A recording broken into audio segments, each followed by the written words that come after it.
14-day tour of New Zealand's North Island. We haven't covered it all by any means. We've just done the tourist spots and a bit of Raglan. I'll do a video on the full itinerary on what we did.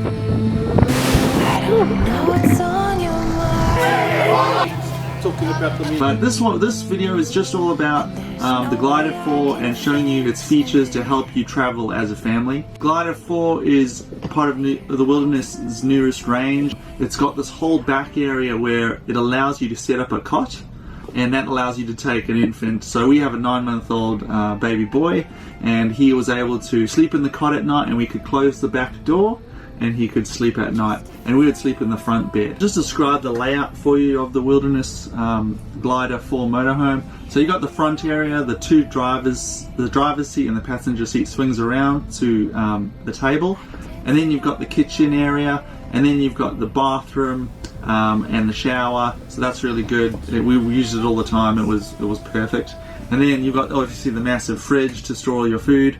We had no problem storing enough food for like 3 or 4 days. And then you got the whole back area, so there's a massive closet and this L-shaped lounge with all the windows at the back. I mean, look at all the windows. You're able to back up. Most of the time we backed up, have our tea, coffee, and my son could play by the window. He just loved looking out the window all the time. And we would sleep in the front bed. So the Glider 4 comes with 2 double beds, a bed at the back that comes down from the ceiling, and a bed at the front that drops down in the living room. So we use the front one, and the baby sleeps at the back. And then during the day, you can just pack the cot away, and the baby can play around on the floor. I mean, it's got a ton of room at the back, and it's a nice lounge suite. That's where I'm recording this right now. So that's a great feature of this van. That's the main feature why we came along to New Zealand, because otherwise we would never be able to travel with a 9-month-old baby. It would be a tricky situation to find him a place to sleep. So this way you could sleep in a full-size cot in the back.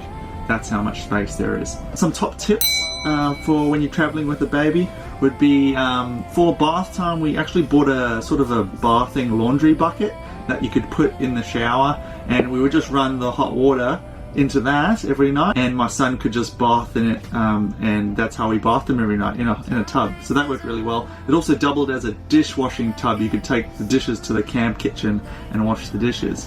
We got a mirror for the back baby seat so we could see Tom. We brought that with from Australia, so that worked really well. The travel cot in the back area, Wilderness supply a travel cot, so you can just use that in the back area. That's really good. It's got full heating, so you can come in winter, that's not a problem. It's got gas, electrical heating, so when you're plugged in you use electrical, and then when you're out freedom camping you use the gas, and that works really well. You've also got massive block out slides on all the windows, so that blocks out all the light, so baby can sleep nice and comfortably. There's no light that will bother him. And there's also obviously fly screens on all the windows, so if it's a little bit warm you can open the windows up and have the fly screens up. So, and then we mainly traveled when my son slept, so we could only travel like for 2 hours in a day, and so that's why our itinerary was sort of based around that. So we traveled when he slept, woke up, stopped anywhere to have food, and then yeah, and away we go, and we eventually got to our spot. So I hope that gives you some idea of the Wilderness Glider 4. It worked really well. We were able to do it. It was a little bit hard with the 9-month-old baby, so we were able to do maybe 1 thing per day, which worked out really great, and you get to camp in really awesome freedom camping locations. So if you're going to go to New Zealand, I'd highly recommend the Glider 4. If you've got children, it still works for them as well. It's a great option. So I hope this video helps, and yeah, see you in the next one, guys. Cheers.